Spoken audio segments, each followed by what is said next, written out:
He gave them life to succeed, the air to breathe, and the trust of Him to be where they need to be.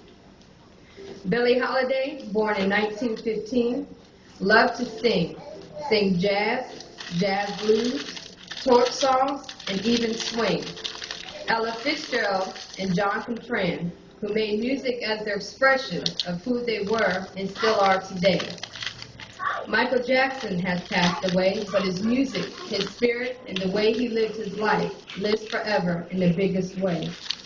God's children of leadership has taken a stand, and look at this movement they put upon this land. Isabella Humphrey, who has put a torch of belief into me, changed her name to Sojourner Truth in 1843. As she changed her name, she told her friends, "The Spirit calls me, and I must go." She continued to travel and preach. In 1849, Harriet Tubman dug out her way, freeing her spirit of slavery and hate. Carter G. Woodson saw history lacking the truth, so he put African Americans in Black history so all of us would learn something new.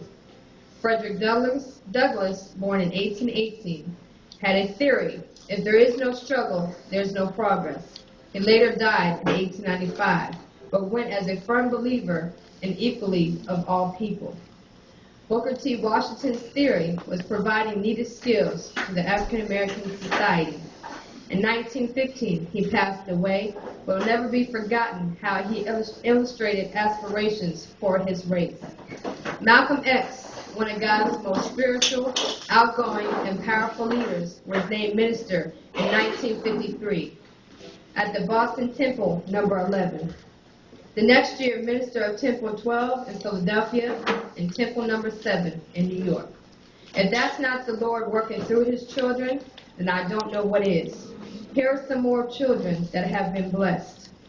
Nelson Mandela, whom in 1999 was inaugurated as the country's first African-American president while he was in South Africa.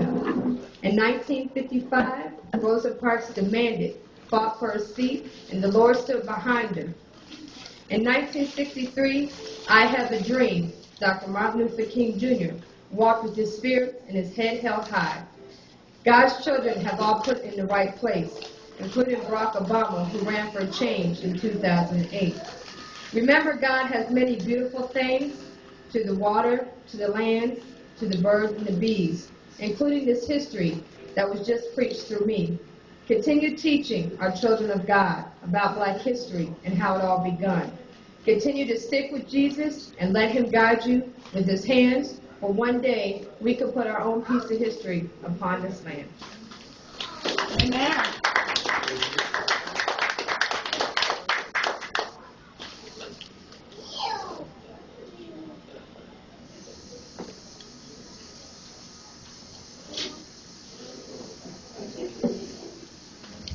This one is entitled, The Strongest Word.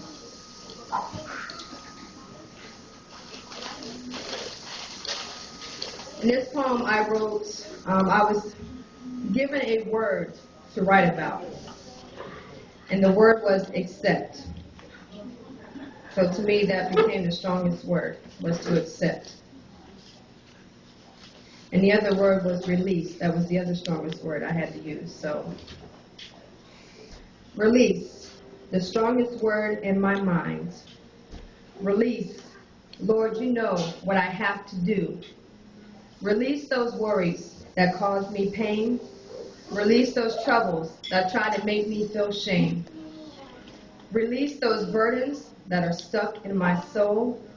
Release those struggles that, Lord, you only know. Release that hook that has me caught in the past. Release that negativity so I can go somewhere. Release me of all my sins so I can reach the promised land. Release is the strongest word in my mind. But as I sit back and think, I think and I think and I think. The strongest word in my heart is acceptance. Accept those things, Lord, that I cannot change. Accept Jesus, people, for who they are, for their troubles are not me to blame. Accept the fact that people will talk about me and knock me down, smile in my face and be nothing but fake, a fake believer, a fake worshiper, a fake, hallelujah, Jesus, you know what I'm talking about. I don't need to speak on it no more.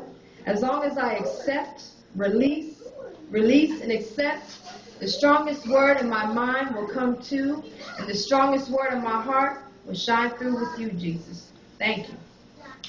Amen.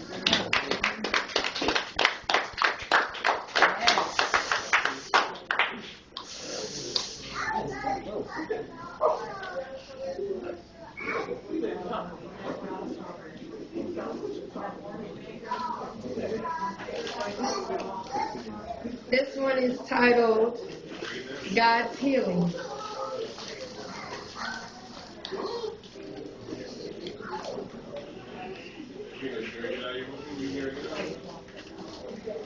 The crying, the sobbing, the worriness, and stress. It's never ending in your life. So when are you going to wake up and realize you want to be blessed? The healing in your heart is where it needs to start. The admittance in the mirror needs to be clear. The sins in which you do and carry need to be put to waste and buried. The moment you step down to your knees, you're confessing to the Lord you need healing to let you live free. The thoughtfulness of your mind needs to change. The way you reach out and praise His name needs to change. The way you are hiding things that need to be brought forth and proclaimed. The way you walk around saying everything is great, but you know deep down the pain keeps calling your name. Are you thinking right now you need a change? When will you change? When are you willing to stand up and say, I want a brand new way? The healing in your heart is where it needs to start. The admittance in your mirror needs to be clear. The sins in which you do and carry need to be put to waste and buried. The moment you step down your knees, confessing to the Lord you need healing to live free. After all this is said, when are you going to allow God's healing to begin?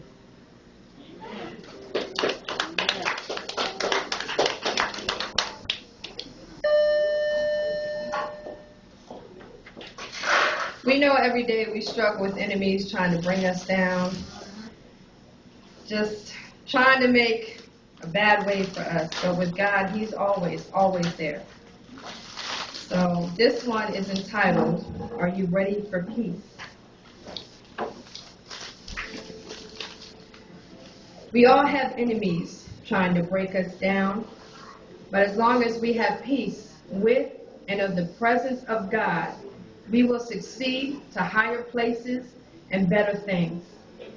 The enemy of lacking to prevent my walk with the Lord, it won't happen. I have peace. The enemy of fear that doesn't want me to hear the truth, it won't happen. I have peace. The enemy of standing feet to keep me still, to not move on, I'm moving because I have peace. The enemy of silence to keep me quiet so no one can hear my praise, I'm speaking up, Lord, because I have peace.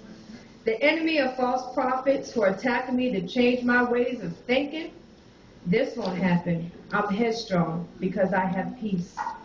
The enemy of disbelief who does not want me to claim God first, it's too late. He's number one with me because I have peace. Amen. The enemy of sin who wants me to dance for the devil to let him win, this will never happen. I'm going to stomp him deeper down in because I have peace.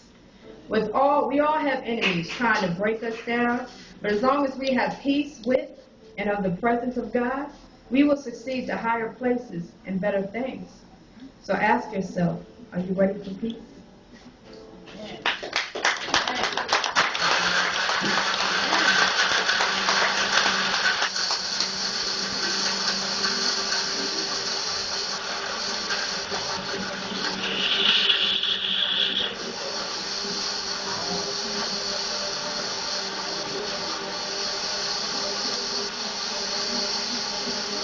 This poem is entitled Unity.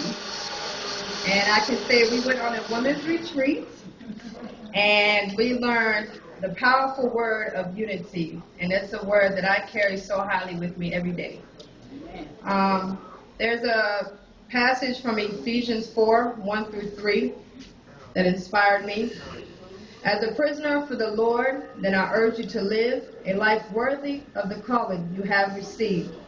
Be completely humble and gentle. Be patient, bearing with one another in love, making every effort to keep unity of the Spirit through the bond of peace. Once again, that's out of Ephesians 4, 1 through 3. Unity is the bond to be brought together as one. Where do you fall into that category? Are you one, or are you on the run? Are you one in spirit, or running because you don't want to hear it? Are you one in faith, or are you running because you are scared of God's true love? Are you one in power, or are you running because you can't control your thoughts, doing what you want to do and ignoring God's hour? Are you one in praise, or are you running because you are scared to open your mouth and depend on His name? Are you one in love? Are you running because you can't even love yourself first? Are you one in flesh, or are you running because you enjoy staying in a mess? Unity is the bond to be brought together as one. Are you going to keep running so the victory is never won? Are you going to bond in unity with God so your victory will forever be strong?